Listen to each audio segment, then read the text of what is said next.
Hello friends, good morning. Today our topic is cash flow statement. पिछले 3 video में मैंने आपको कैश फ्लो स्टेटमेंट की कंप्लीट थ्योरी बता दी थी। डिफरेंट टाइप की जो भी अकाउंट्स वगैरह बनते हैं, अकाउंट से रिलेटेड थ्योरी, फॉर्मेट की थ्योरी, और किस तरह से किस आइटम का कैसे एडजस्टमेंट करते हैं, कौन सा आइटम ऑपरेटिंग में जाते हैं, कौन सा आइटम इन्वेस्टमेंट में जाते हैं, कौन सा आइटम फाइनेंस में जाते हैं। ये सभी थ्योरी मैंने काफ़ी डिटेल से आपको बता दी। अब अपन क्वेश्चन से स्टार्ट करते हैं। शुरुआत में कुछ क्वेश्चंस ऑपरेटिंग एक्टिविटीज़ के करेंगे, कुछ क्वेश्चंस इन्वेस्टमेंट एक्टिविटीज़ के करेंगे और कुछ क्वेश्चंस फाइनेंस एक्टिविटीज़ के करेंगे। उसके बाद में अपन फुल क्वेश्चंस करेंगे। तो मैं आशा करता हूँ आपको हमारी पिछले वीडियोज समझ में आए होंगे, अच्छे लगे होंगे। इसलिए आप हमारे इस वीडियो को ध्यान से देखें, अंत तक देखें और अपने फ्रेंड्स के साथ में शेयर करें ताकि उनको भी इसका एडवांटेज मिल सके। यस, आज का क्वेश्चन है क्वेश्चन नंबर 15। अपन डी.के. गोयल के क्वेश्चंस कर रहे हैं। Question number 15। यस, देखो इसमें क्वेश्चन क्या कह रहा है। ये calculate the cash from operating activities. सिर्फ ऑपरेटिंग एक्टिविटीज का अपने को कैश फ्लो कैलकुलेट करना है। इसमें जो क्वेश्चन है वो कह रहा है share capital, reserve and surplus, long term borrowing, other current assets, short term borrowing, non current assets, inventory, trade receivable, cash and cash equivalent, other current assets. Notes to account में दे रखा है long term borrowing, other current liabilities, short term provisions and other current assets.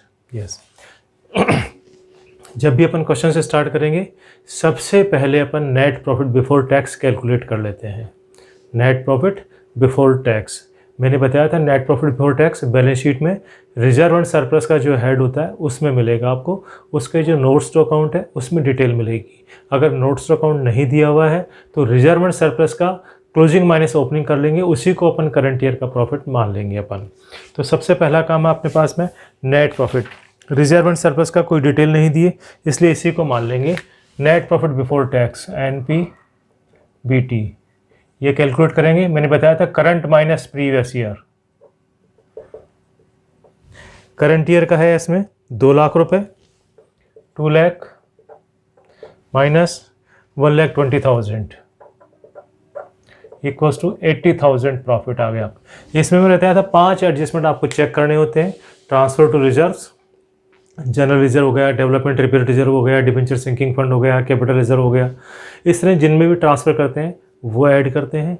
Interim dividend current year का, proposed dividend previous year का and provision for tax current year का। ये 4 point अपन add करते हैं और रिफंड ऑफ टैक्स लेस करते हैं अपन। तो 1 बाय 1 अपने को ये चेक करना चाहिए। यस, टैक्स के बारे में मैंने आपको बताया था कि जब कभी 2 अमाउंट दिए हुए होते हैं तो यहाँ पे करंट ईयर का प्रोविज़न ऐड करते हैं और जब ऑपरेटिंग में लेस करेंगे तो पिछले साल का जो प्रोविज़न है वो लेस करेंगे। यस, यहाँ पे provision for tax current year है 75,000 टैक्स, 75,000 टैक्स का हो गया अब आपके पास में। अब उसके अलावा क्या कह रहा है ये, डिविडेंड वगैरह के बारे में कोई इन्फॉर्मेशन नहीं है, रिफंड की भी कोई इन्फॉर्मेशन नहीं है। तो नेट प्रॉफिट बिफोर टैक्स हो जाएगा आपके पास में 155,000, 1,55,000। तो यहाँ पे सबसे पहले ये आएगा नेट प्रॉफिट बिफोर टैक्स 1,55,000। अब अपन एडजस्टमेंट करते हुए चलते हैं। अपन कैश फ्लो जब बनाते हैं तो नीचे से स्टार्ट करते हैं क्योंकि P&L के आइटम्स जो होते हैं अपने को नोट्स टू अकाउंट में मिलते हैं, इसलिए अपन जो क्वेश्चन का एंड से स्टार्ट करते हैं। देखो एंड में दे रखा है प्रीपेड एक्सपेंसेज। प्रीपेड एक्सपेंसेज अपनी क्या होती है, एसेट्स होती है, करंट एसेट्स। पिछले साल 23,000 की थी, इस साल 15,000 की। 8,000 रुपये से करंट एसेट्स कम हो गई, 8,000 से कम हो गई थी, इसका मतलब करंट एसेट्स कम होने का मतलब पैसे आए हैं आपके पास में। तो क्या है ये, प्रीपेड एक्सपेंसेज। प्रीपेड एक्सपेंसेज 8,000 रुपये। फिर आ रहा provision for tax. Provision for tax मैंने बताया था करंट ईयर का प्रोविजन यहाँ ऐड करते हैं और प्रीवियस ईयर का प्रोविजन जो होता है वो लेस करते हैं। यहाँ पे हो गया 70,000।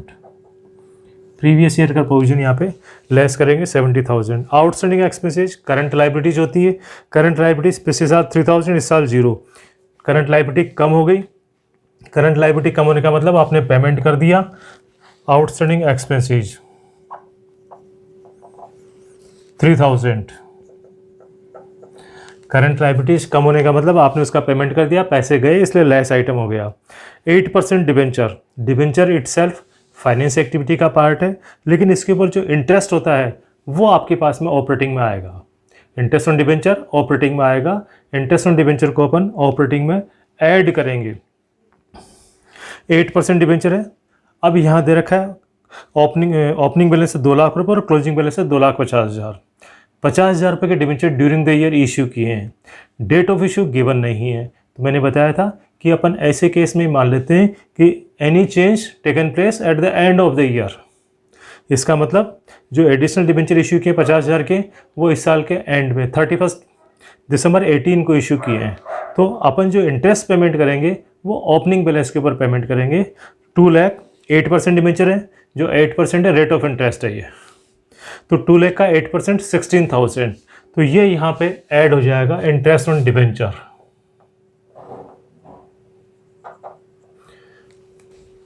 टू लाख का 8% 16,000 रुपये। ये इंटरेस्ट ऑन डिबेंचर ऐड हो जाएगा आपके पास में। फिर कह रहा है other current assets, note number 4 दिया है, अपन ने उससे कर लिया adjustment. Cash and cash equivalent यहाँ पे नहीं करते हैं। Cash and cash equivalent opening और closing balance end of the cash flow, वहाँ पे एडजस्टमेंट करते हैं।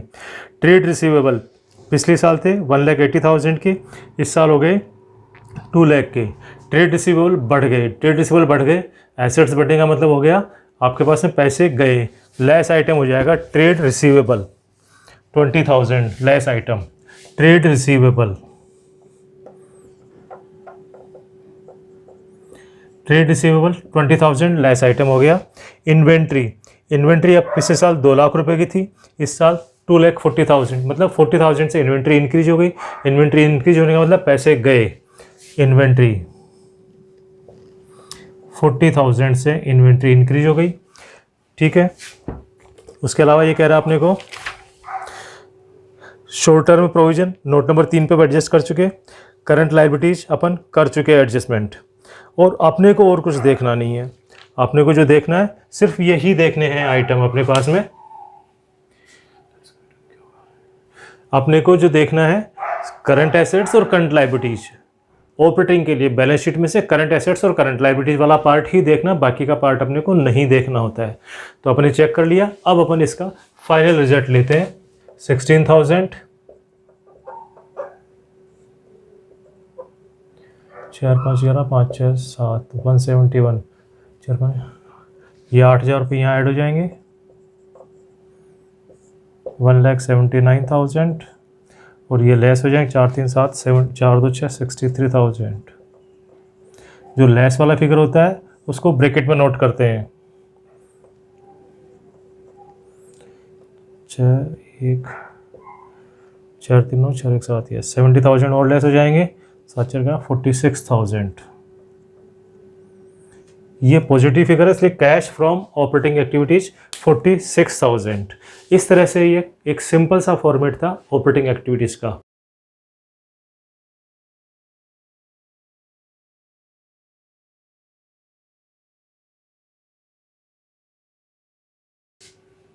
यस, अब कर रहे हैं अपन क्वेश्चन नंबर 16।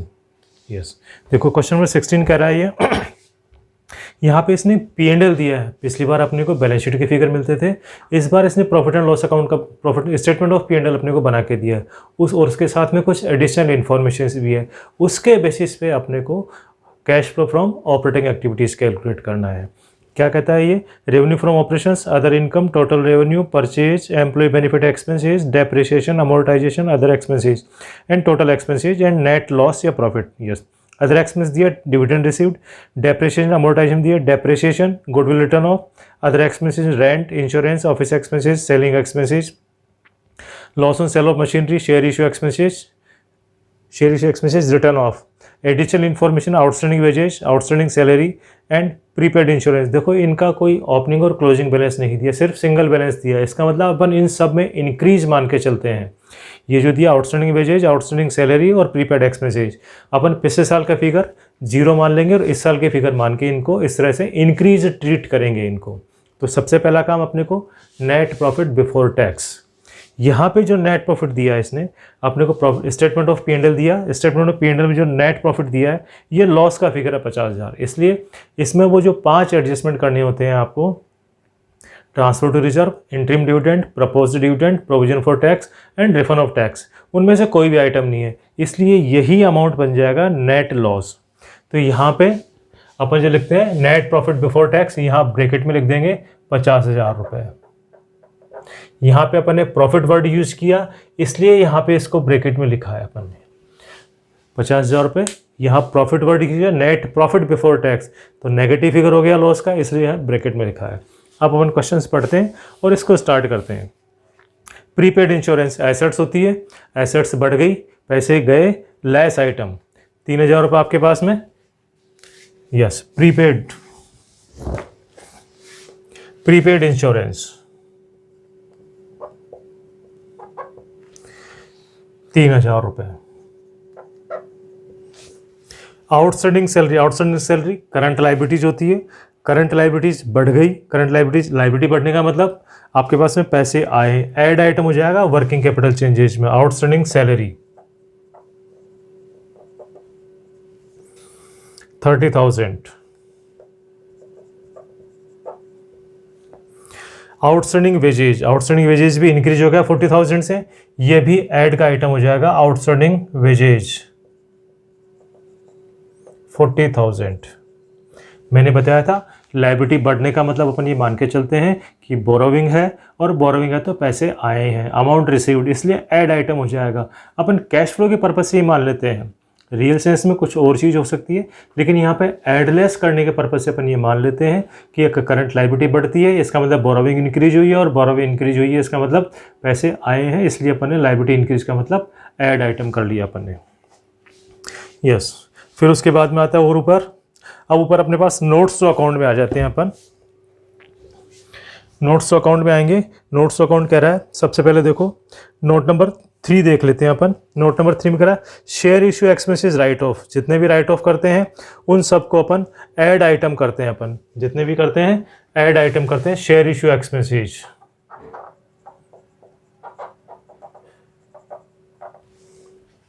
15,000। फिर उसके बाद में कह रहा है loss on sale of machinery 12,000, जो लॉस हुआ मशीन बेचने पर वो भी ऐड करते हैं, loss on sale of machine 12,000। फिर उसके ऊपर आ रहा है selling expenses, office expenses, insurance, rent, ये सब ऑपरेटिंग एक्सपेंसेज होते हैं, इनका कुछ नहीं करना आपने को। नोट नंबर 2 पे आते हैं, डेप्रिसिएशन 60,000, डेप्रिसिएशन भी ऐड होता है 60,000। फिर आ रहा है गुडविल रिटर्न ऑफ ऐड होता है, नॉन कैश आइटम होता है,